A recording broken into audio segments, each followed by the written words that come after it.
praise the Lord and to listen the word of God, no? Most of yun na itong anahon before everything. Okay, mo dyan yung pinaka-importante sa pag-ibig. Let's get. Sa witong tuwang gumawa halaran ang tanan kong gugma kinatungyan ko. Verse 1 to 3. To everything there is a season, a time for every purpose under heaven, a time to be born, and a time to die, a time to plant, and a time to pluck what is planted, a time to kill, and a time to heal, a time to break down, and a time to build up.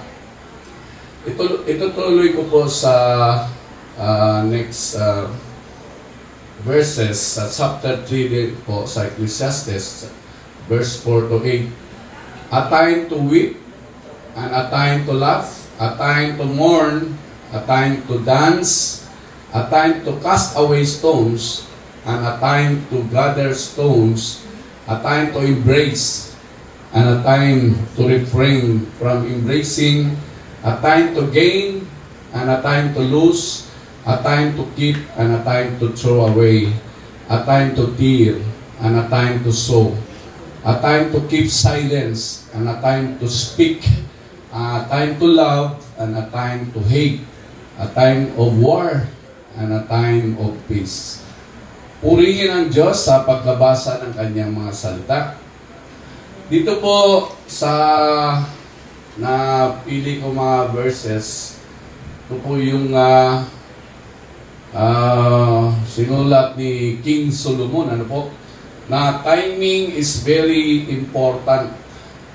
So lahat po ng nabasa natin na patungkol po sa oras at sa timing, all experiences listed in these verses that I have read are appropriate at a certain times.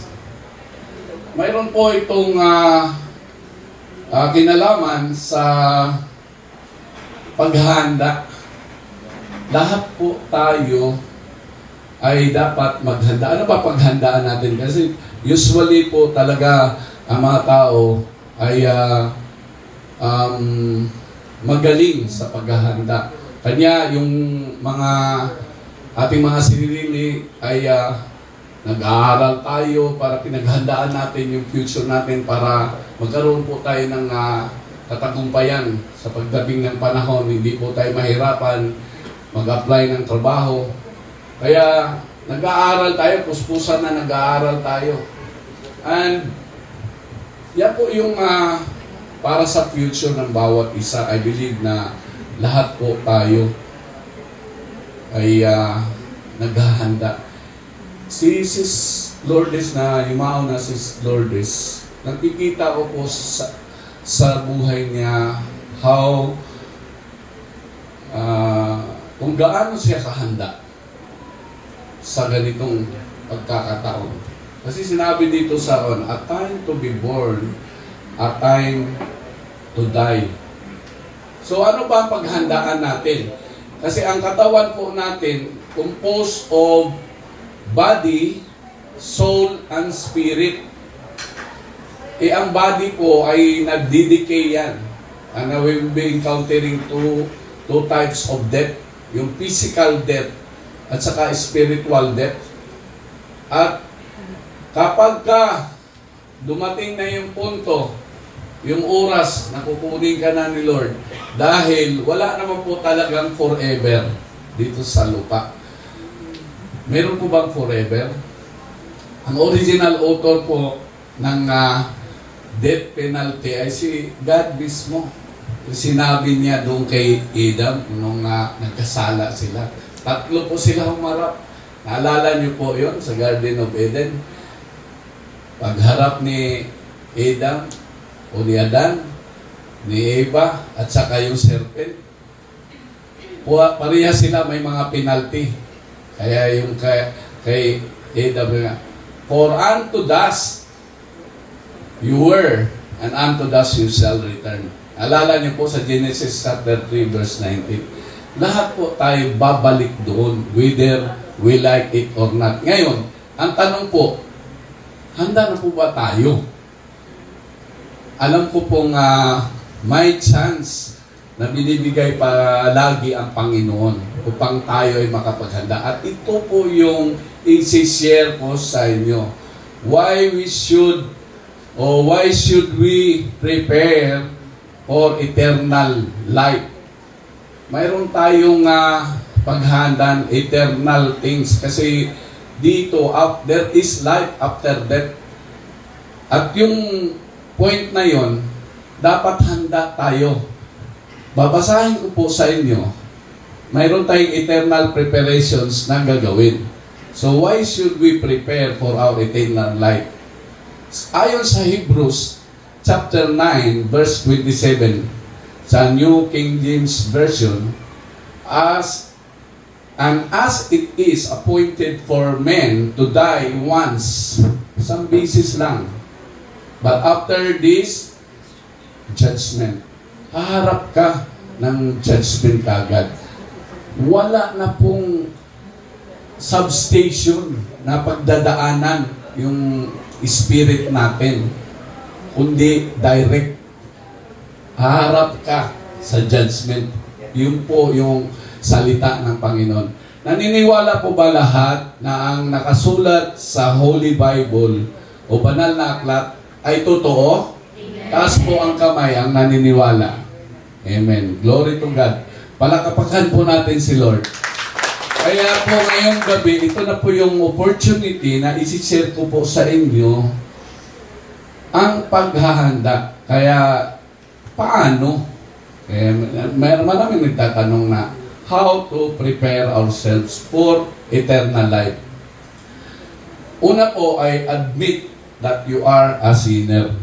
Lahat naman po tayo ay makasalanan. Wala naman pong santo, kaya yung iba nahiyang umatin sa Bible study dahil nga hindi ako pwede dyan kasi lasing ko ako. Hindi ako pwede dyan, naninigarilyo ako at hindi po ako pwede dyan sa grupo na yan dahil ako ay palamura. Hindi po ganon. Kung natatandaan po natin si Apostle Paul kung how he persecuted those Christians doon sa panahon niya. Pero, ginamit siya ni Lord. Tingnan nyo. Persecutioner siya. God is a sovereign God. Pwede niya tayong gamitin lahat para sa kaharian niya. At alam ko po, bawat isa sa atin ay may purpose. Bakit tayo naririto ngayong gabi na ito? Everything happens for a purpose. Amen? Ayon po sa Romans chapter 3, verse 10.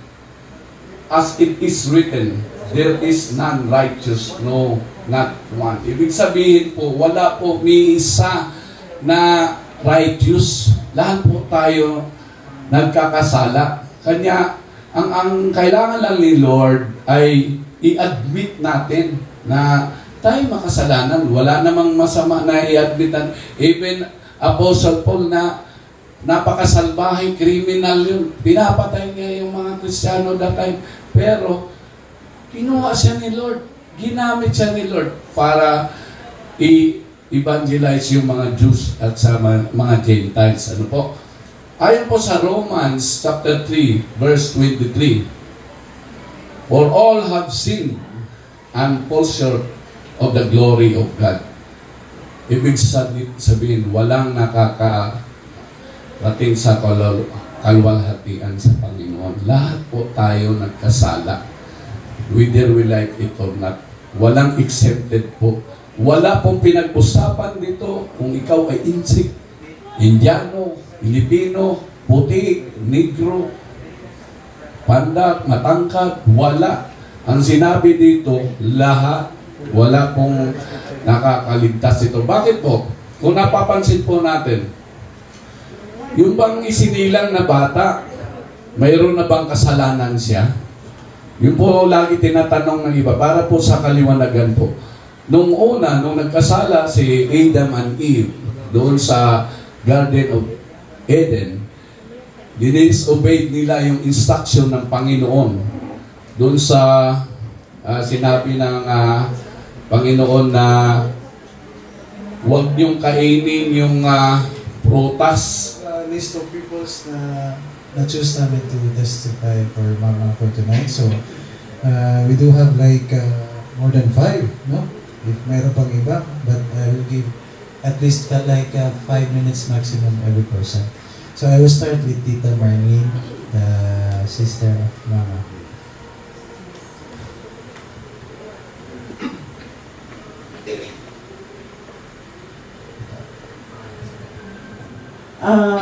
In behalf sa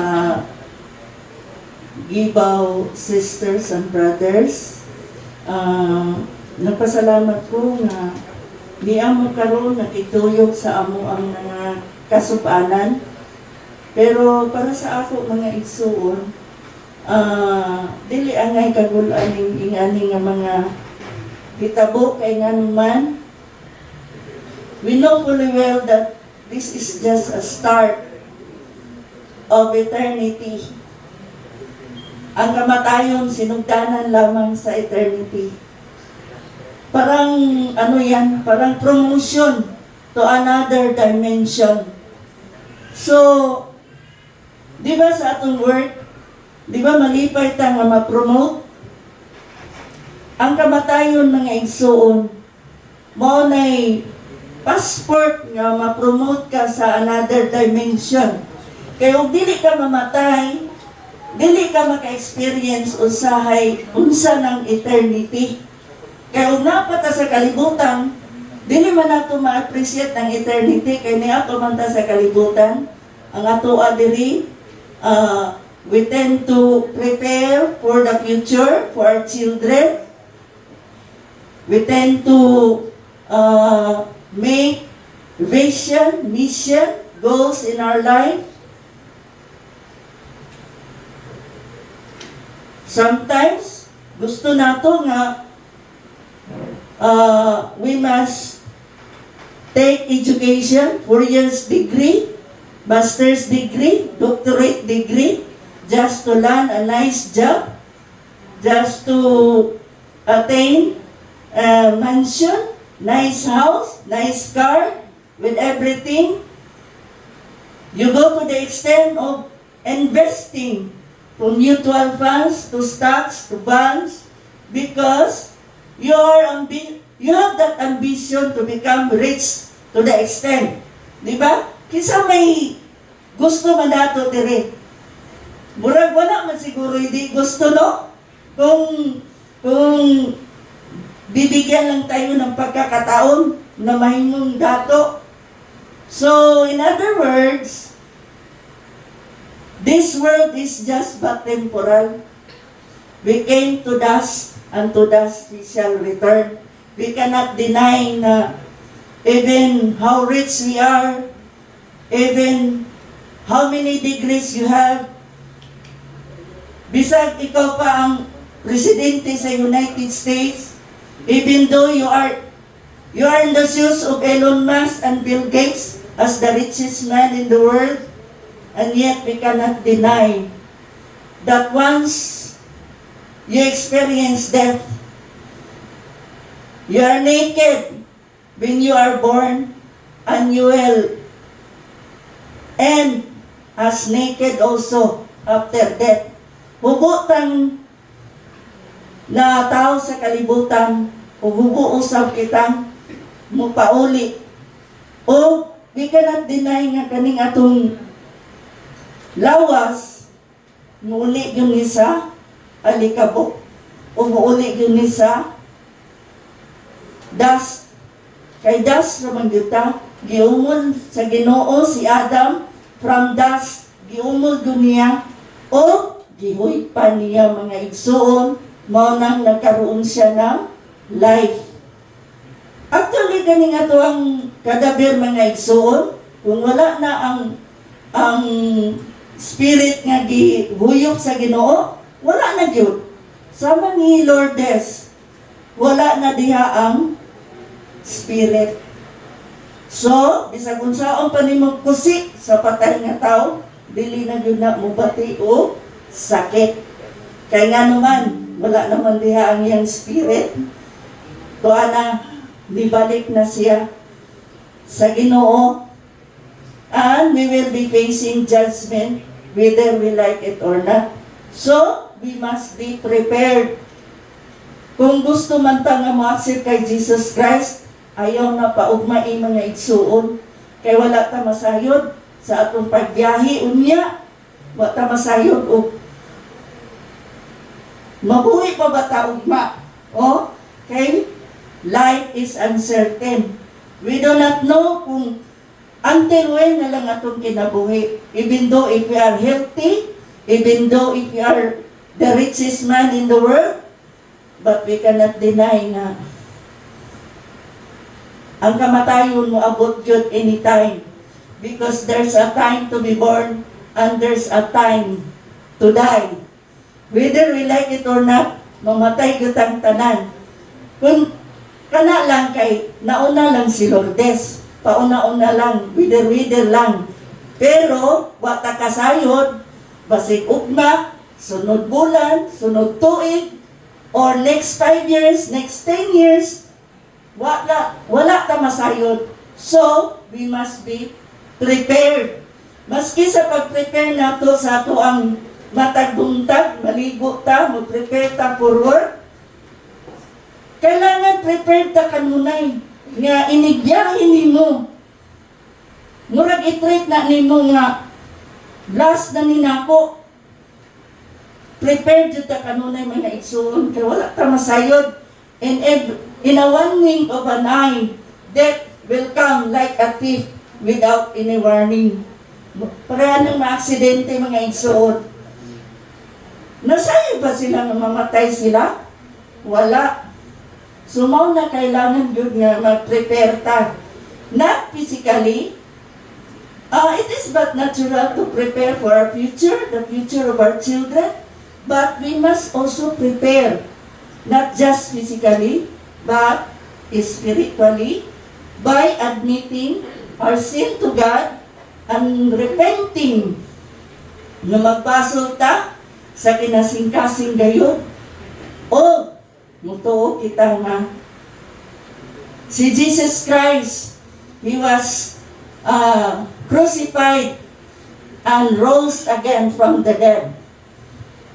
Nasayo ta mga igsoon nga sa lain-lain mga relihiyon mga igsoon, sa Islam o kinsa man tong mga leader nila Felix Manalo, katong senior nga Manalo, naa pa sila sa lugnanan. Kinsa pa itong mga nangamatay ng mga head of the different churches, nangamatay sila, tuag yapon sila sa lugnanan. But it is only Jesus Christ who rose from the dead.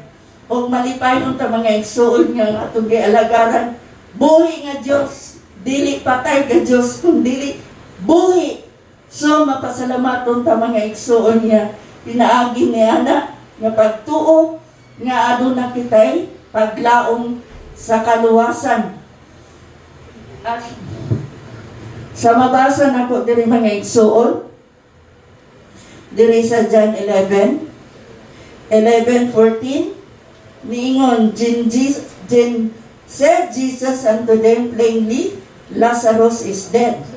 Di ba niingon man si Martha nga, kung dili lang unta ka Lord, dili unta mamatay sila sa to share. So, yeah. Since high school pa po kami, classmate namin ni Glenn, and even ganit sa mga Bible study nila, mga family, masking pang si Nanay Lourdes nasa gawas, may sa abroad. Pag na ako sa Davao, ito ko sa boarding house ni Glenn. And until such a time na Nanay Lourdes is one of those encourager na ako, especially in the aspect of spiritual. In time sa unstable ang spiritual nga pagpanginabuhi. One thing ako ang na-appreciate o nakita kang Nanay Lourdes kay makita na ko iyahang sacrifices. Like, dili niya ipakita sa mua nga gikapoy na siya. If I chat her every now and then, mangumusta, masina siya sa abroad, diya yung ingon kay keep going, na siya. Okay ra ko, hindi ka dire yan.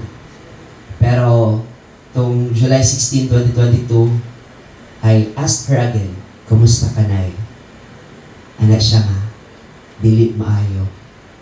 O, moto ang pinaka sad nga ako natungog sa iya nga nagkapangumusta ko. Tungod kay, anak siya nga, kapag siya, saba na ako na kay.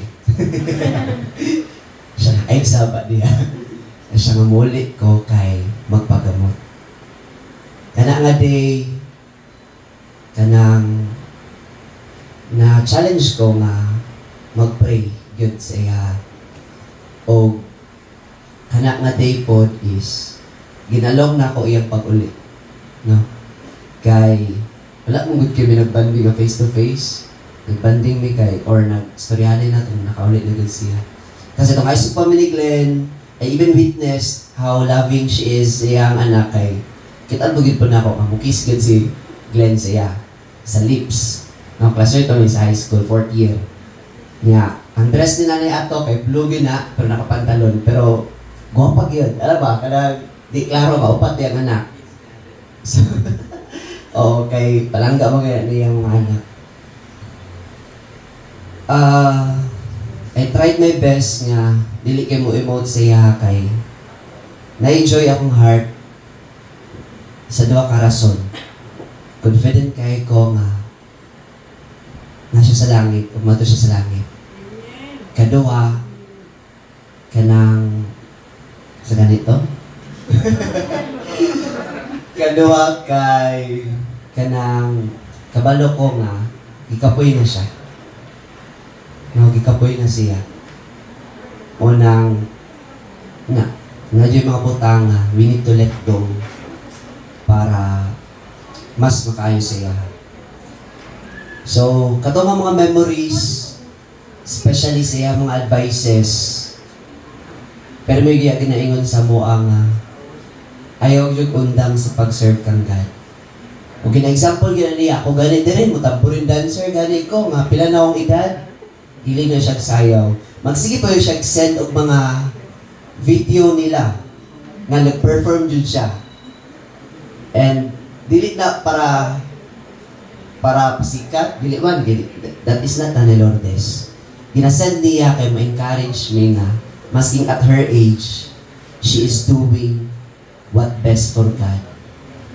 Kung muna siya challenge karon sa amoa, nga nagatanaw siya, nga masking sa iyang kamatay, wala siya ni-give up to serve the Lord. Gali mo worship ganin yun na siya. No?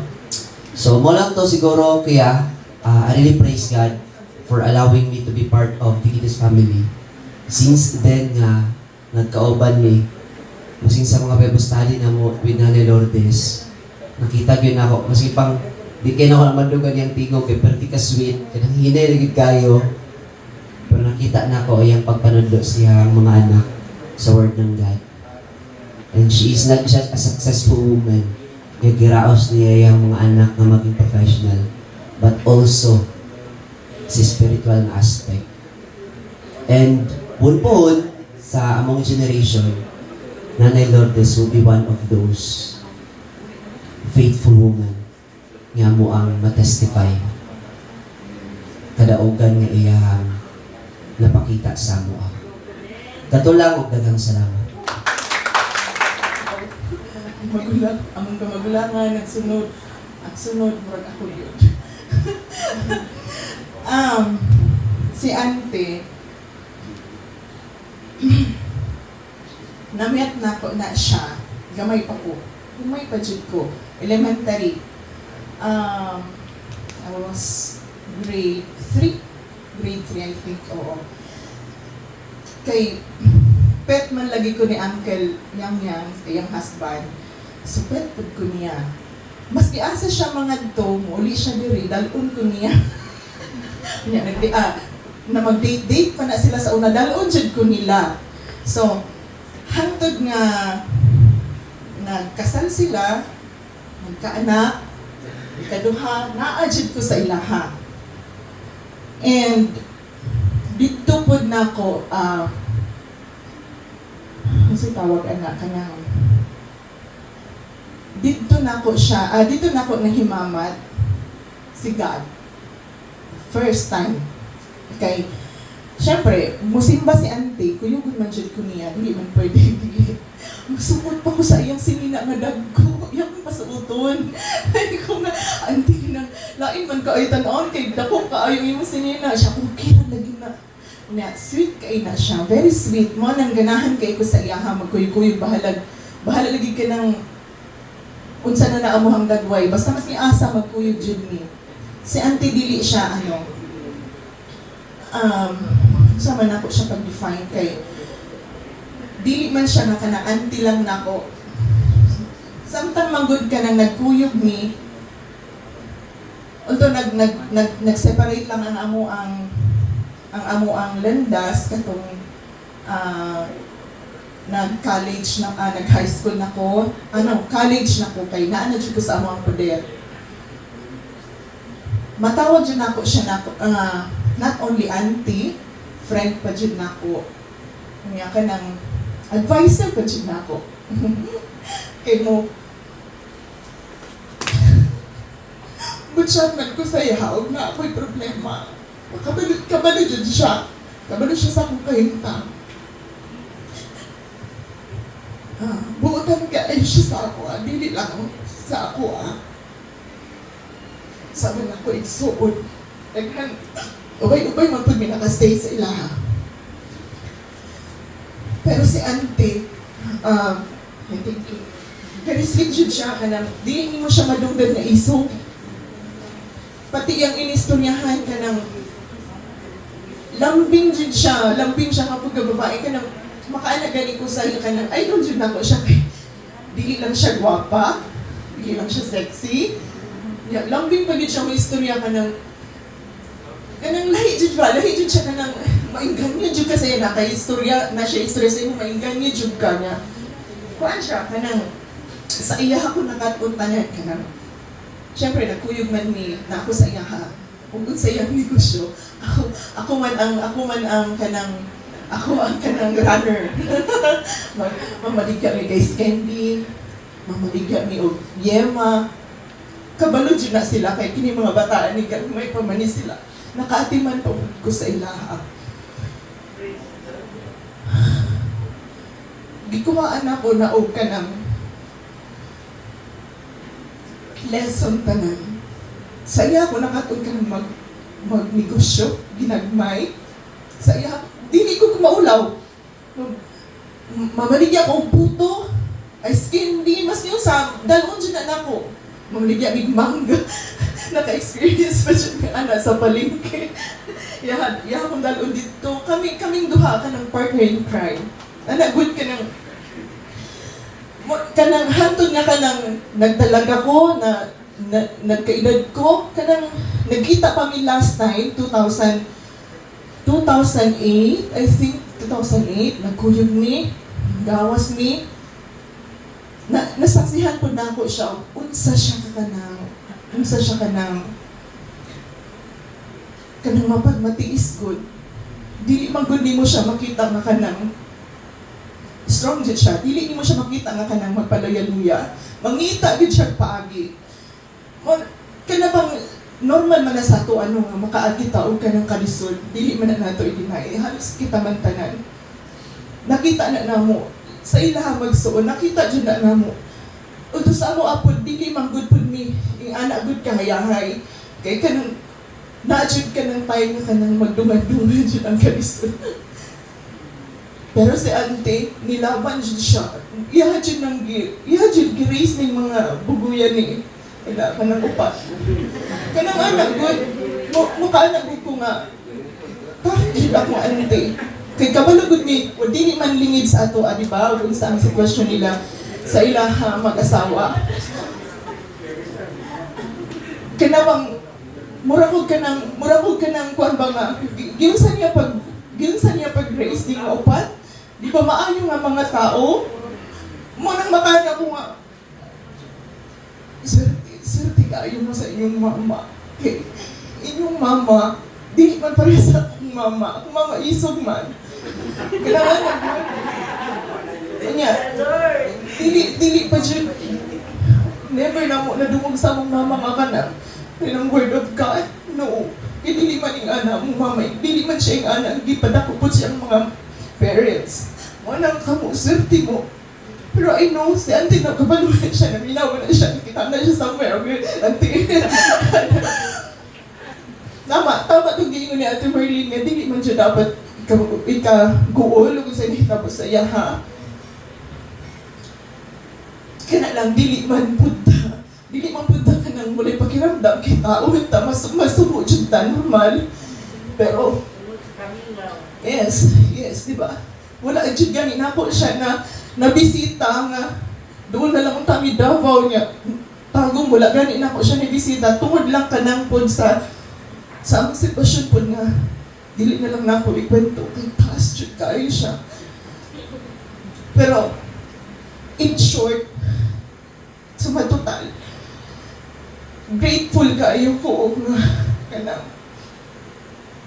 antinakot siya. Nagpasalamat kayo ko nga kanang katong mga moments na kanang nagkuyog ni na ay kanang mga kalingawan nga na nga nagot. Nagpasalamat kayo ko nga kanang ginapaminaw po ko niya. Until katong naa siya at katong naa pa siya sa abroad, nag-chat man po me. Auntie, pahulo pa po din, auntie. Matinuod yun na siya. Siya dyan akong daganan dahil. Ako nang pasalamatan ako ba. Kung sa man ng, kung sa man, asa man siya karon. I know, happy man siya. Kabalo dyan tatanan, kung sa siya, dili naman na ako kailangan i-explain kay kita dyan tanan nakasaksi, kung sa dyan siya kamaayo nga babae. Dili lang sa kuha sa iyang mga anak sa tanan. Diba? Sa tanan. So, maulang siguro to, salamat. Usa ko sa mga ampon po nila Brother Glenn silang balay. Of course, ginagamit mo na muna ang ilang balay for ministry purposes, especially for katong sa pandemic, need online. Then, editing sa video, mga pahat ka. Grabe. Those are the days. Hindi ko na ko makalimtan to nga mga panahon. For the glory of God, balag mga pahat ka nga to. Initita yan. No? Pero wala gito na kawang ka na. Para dito sa ginadahag na Christian na to nga kuhan. Unang-una gid ako pansin bago ko mulit magyud ni sa ugat, di ba? Sa punuan. Punuan, di ba? Ang kung unsay bunga wag yung punuan, di ba? Ano ba ko? Diba? Ang apple yun ang punuan, di ba? Kung orange yun. No. Di ba? Okay na. So magsugod ta sa kanang fruit sa iyang bunga. Si Glenn. Kasi Glenn, maganda kong unang na-meet, di ba bro? Ikaw ba? Saya maganda. Basta, ang pinakauna kami, magbanding mi ni Glenn sa apartment, magsuyhanin mi sa pagkauna. Kaya may istorya, joke. Kung ikaw joke, si Glenn din na. No? Nga, ginagmay nga makuha nga mga joke, kay Glenn ako na makuha. Ang isa sa mga istoryahan kay nga, bro, sweet ba kasi mong mama? Anak ko nga, dili kami nga naka-sweet bro, kay though love, na-feel akong love ni mama, ana. Pero we are not that kind of sweet, ana siya. Dapat maging sweet ka, kay Christian na ka. Ito, no? Ka-remember ka na, bro? Ka-remember? Dugay na mo ito. Di kita ko na makalimtan. Ana siya, dapat maging sweet ka, tapos i-kiss ni mo yung mama.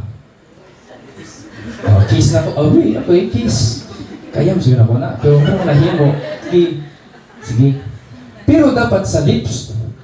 Sa lips. Grabe, weird. Lips. Sige. Lips. Sabi sa lips ay kinakisa sa mga mama. Oo.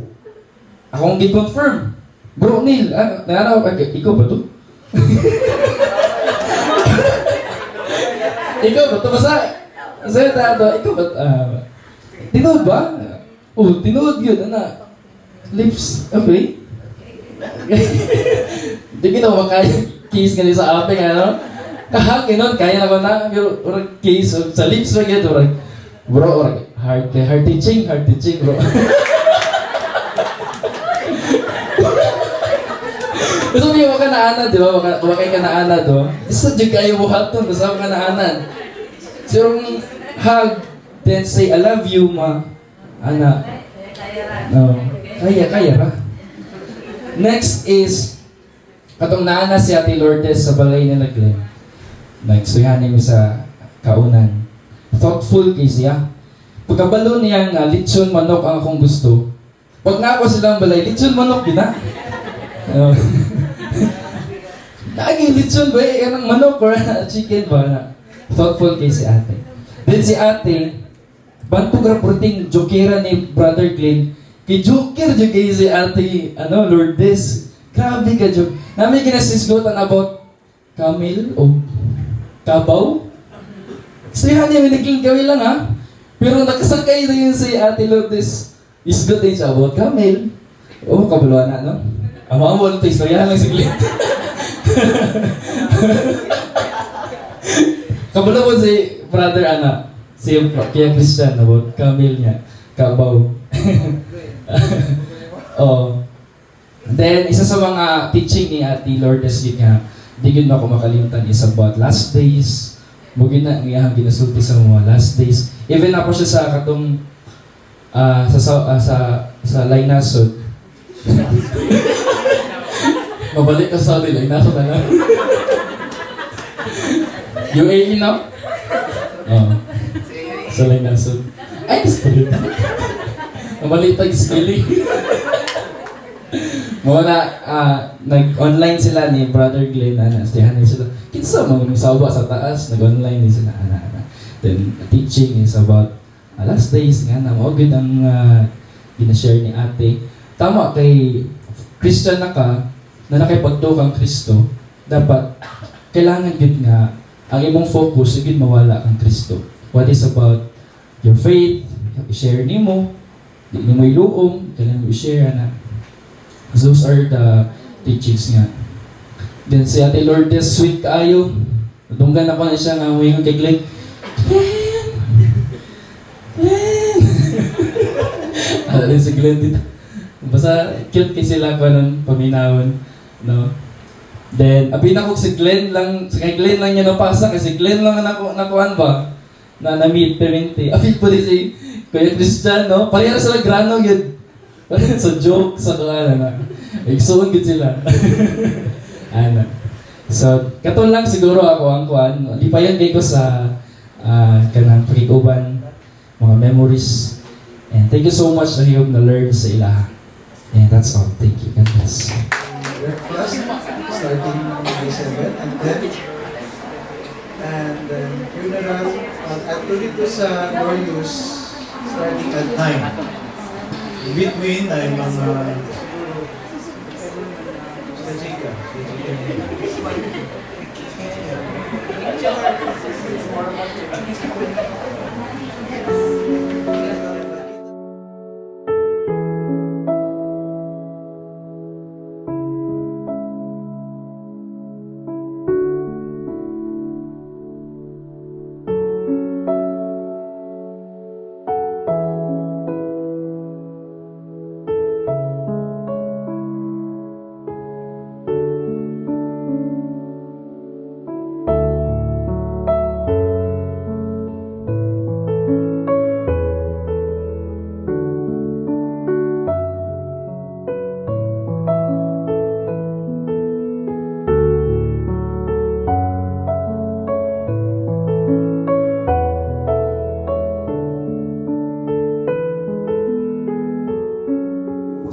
management sa Unicare. And once again, no, ang i-orient ang mga bagong nabot as to the details for tomorrow. Alas 7 no, natin pamakaw direct pagkabuntag. And then by 8:30 or 9, gikan na ta from there sa Unicare padulong sa Glorious. And ang ato ang service proper dito na sa Glorious, mga around 10 a.m. So, 1 hour lang, probably nga na ang duration, and then, muna siya no, ang details. And as to the rides, na-arrange na naman na siya, ang inyong presence na lang ang kulang. No? So, dilita mo join sa lubong, no, kay Guot, lubganan. Kuhan lang, matod lang ta. So, katulang man siguro ang announcement. Thank you, sir.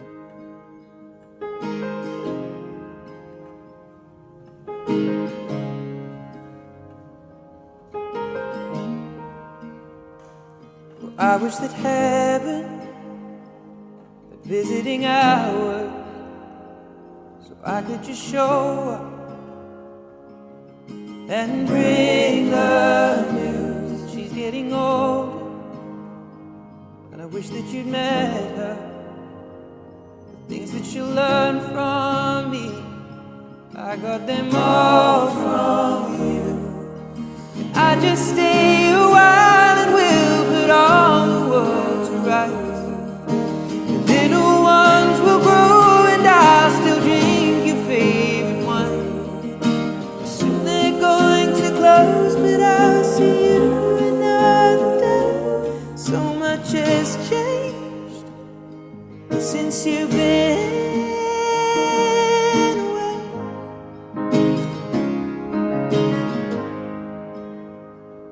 Well, I wish that heaven were visiting hours, so I could just swing by and ask your advice. What would you do in my situation? I haven't a clue how I'd even raise them. What would you do?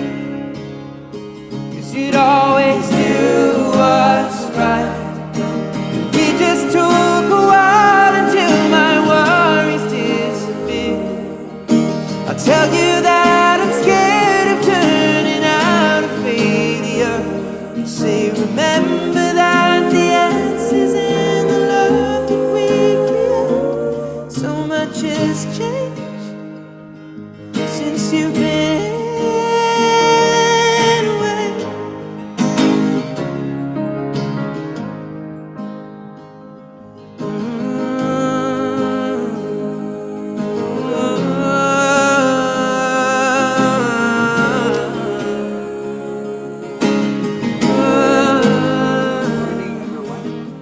Salamat sa mga naadiri karon, no. We officially started no ang prayer ceremony na para kay Mama, and then we pray no magampo tang tanan na manguna jud ang Ginoo sa tanan natong pagabuhatan. Praise God. Today, friends, ladies and gentlemen, we gather to acknowledge the profound and inevitable cycle of life and death. We come together to remember and honor Nanay Lourdes, a beloved soul who walked this journey with us. Nanay Lourdes' life was a testament to resilience, love, and the enduring power of the human spirit. She is a fighting woman. She touched our lives in countless ways, and her memory will live on through the stories we share and the love we carry forward. As we come together to celebrate her life and bid our final farewells, let us remember that the essence of a person is not solely defined by the end, but by the beautiful tapestry of memories they leave behind. And each one of us has its own stories with Nanay Lourdes. It is in these memories that Nanay Lourdes' spirit continues to thrive, and it is through our shared recollections that she lives on in our hearts. Today, we reflect on the journey of life and death, and we celebrate the legacy of Nanay Lourdes, a life well lived and love that will forever be cherished in our memories. Please Standing po, please stand for our opening prayer. Kinasayod kita nga inig kaguba na niining atong gipuy-an nga payag dinhi sa yuta, nga mao ang atong lawas, hatagan kita sa Dios og puloy-anan didto sa langit. Kini mao'y usa ka puloy-anan nga walay katapusan ug siya gayud ang nagbuhat.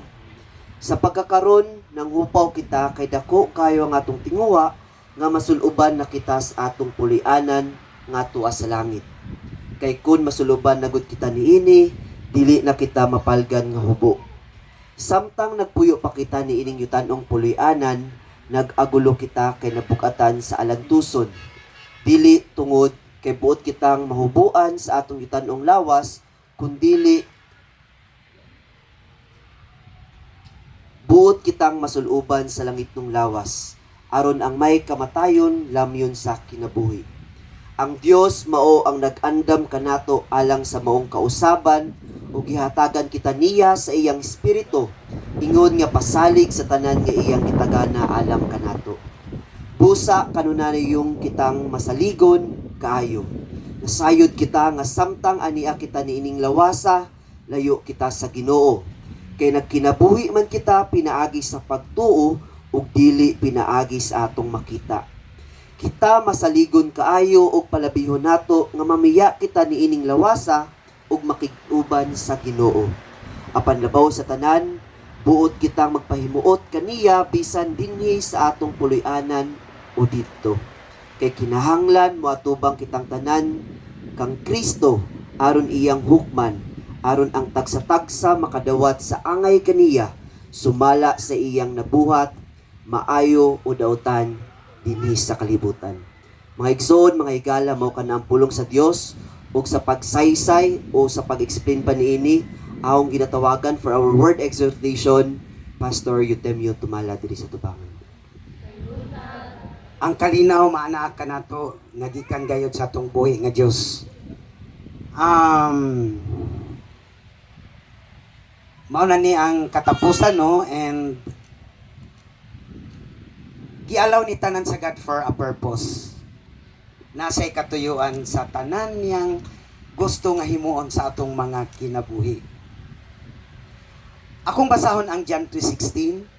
For God so loved the world that He gave His one and only Son, that whoever believes in Him shall not perish but have eternal life. God so loved the world. Siguro kita tanan mapamatud-an nato na. The great truth that motivated God's plan for salvation of the world is in 1 John chapter 4 verse 9. This is how God showed His love among us. He sent His Son. He sent His one and only Son into the world that we might live through Him. He caused His Son, Jesus Christ, to suffer and died on the cross because of that great love.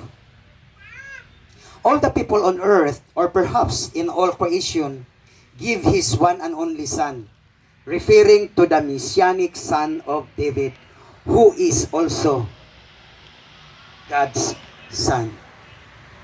Isaiah 9:6. For to us a child is born, to us a son is given, and the government will be on His shoulders, and He will be called Wonderful Counselor, Mighty God, Everlasting Father, Prince of Peace.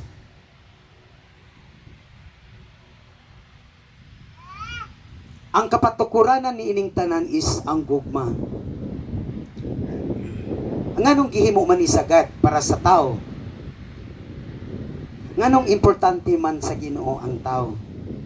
Tungod kay iya kining gihigugma. Og tungod niya anak, gipadala niya ang iyang bugtong anak. Saan sa mga hinungdan? Tungod sa gugma. Kay ngano man, nga aron ang tanan nga motuo ni Jesus Christ by faith, Lord and Savior, dili malaglag sa second death. nga mao ang lake of fire. But God assures us the everlasting life.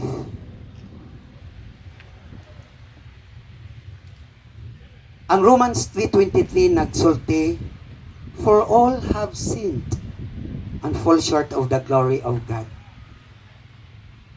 So diha, ipakita usab sa Dios kung unsa ta ka short, unsa ta ka makasasala, but God's love wala gyud na niya gihikaw sa atoa. Ug unsa ang bayad sa sala? Kamatayon. But still God provides the salvation nga iyang gi-promise. Apan ang gasa sa Dios mao ang kinabuhing walay katapusan. Yes. Mamatay ta tanan pero ang God nag-promise og salvation. O again dunay duha ka klase nga kamatayon. Physical, yes, sa nahitabo ni Ma'am Lourdes. Certain yun na siya nga mahitabo sa ato tanan. Because corruptible pa ang ato ang mga bodies. Madugta pa gyud siya. Ug ang ikaduha sa Hebrews 9:27 nagsulti, just as man is destined to die once. After that, to face judgment. But praise the Lord, yan naman. Bisan ako rest assured ko that Ma'am Lourdes, tuan na gyud siya sa gingharian sa Dios. Kay mo na ang promise sa God. Ug ang tanang makasasala sa ibutang sa linaw nga kalayo og asupre. Kinsa ang intambog didto? Ang mga taong talawan. Ang mga dili mutuo. Diha pa lang, di ba, daghang mga tao nga muingon sila nga vocal kay sila muingon nga di ko mutuo Ginoo. Diha pa lang ang judgment para sa mga tao nga dili mo ila sa Ginoo. Ipahamtang na sa ilaha. The vile, the murderers, the sexually immoral, those who practice magic arts, the idolaters, and all liars. Asa ang ilang lugar? The lake of fire.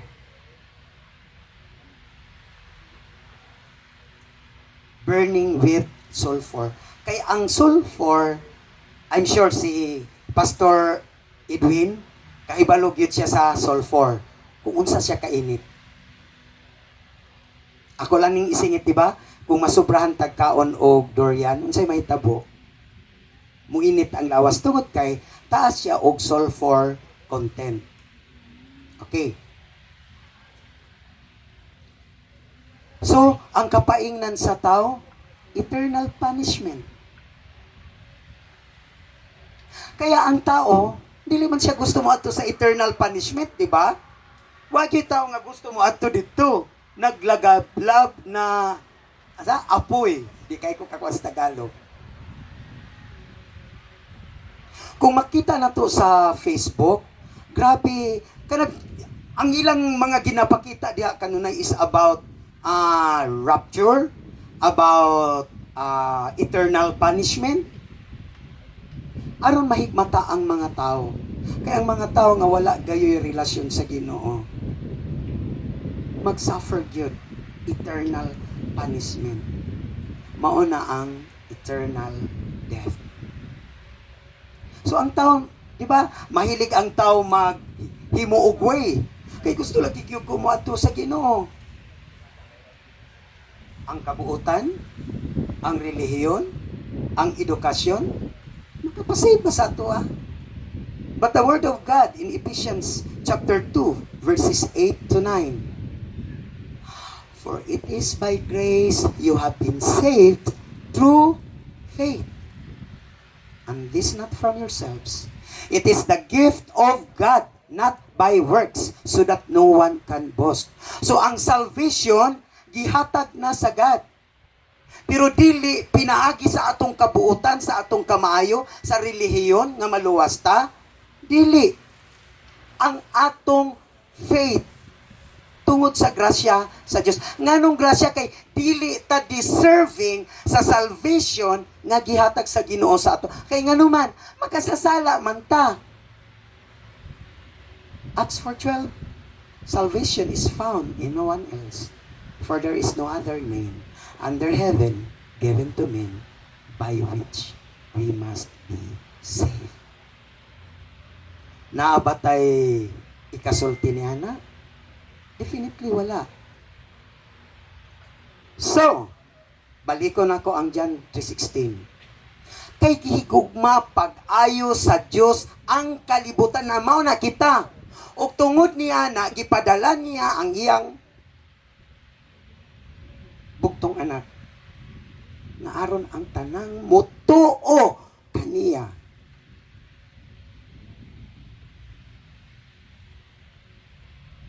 Dili malaglag kundili makabato ni noon sa kinabuhing dayon. Nakita ba nato ang mga sacrifices ni Lord Jesus? Gipakamatyan ta niya, giantos niya ang tanang kapait dito sa cross. Higugma mata niya, mao na ang rason. But sad to say, daghan usang mga tao nga kung imo nang duolon kay shira nimo sa gospel, grabe ang pagbalibad. Anaon ka pa. Pero ang God nag-offer na sa salvation para sa tanan. Kay dili gusto ang Dios nga may isa nga malaglag. Pero ang matag usa moduol sa pag-repent. Gihatag na tanan sa Ginoo. Jesus answered, I am the way, the truth, and the life. No one comes to the Father except through me. Wala na tayo laing kapainan. Wala tayo laing agian. Si Lord Jesus lang yun. Siya lang ang way. Siya lang ang dalan. Siya lang ang kamaturan nga maoy atong sandigan og duolon aron maangko nato ang kinabuhing walay katapusan. Di kumpleto pagyud sagad ang tanan niyang plano para mapamatud-an sa tanang tao kung unsa ka tinuod o ka faithful ang gisulti sagad. The beginning of the gospel about Jesus Christ, the Son of God. Mark 1:1. 1 Peter 3:18. For Christ died for sins once for all. The righteous for the unrighteous, to bring you to God. He was put to death in the body, but made alive by the Spirit. See? He was put to death in the body. Sa unsang rason, tungod nato, kay ngano man, tungod sa atong pagkamakasasala. Ang pagkabanhaw ni Lord Jesus Christ, mausab na ang atong paglaom. Nga pag-abot sa panahon sama ni Ma'am Lourdes, banhawon usab og hatagan og incorruptible bodies. Dili na gyud madugta. Glory to God, og atong hatagan ang Ginoo sa paghimaya. For who could put a price in memories? We gather to share the pain, to hurt when you hurt without presuming that our pain is the same. To cry when you cry and not try to hide or avoid our tears. For tears are memories in motion. We gather to give the gift of grief, to stand beside the Kitos brothers and even the family of Nanay Lourdes in silence and not be uncomfortable with your tears. To allow you the gift of mourning this loss and not lose patience. For grief is nature's way of healing a broken heart. At this point of time, we will now listen to testimonies by the selected persons based on the program. O sugdan ka na sa usa ka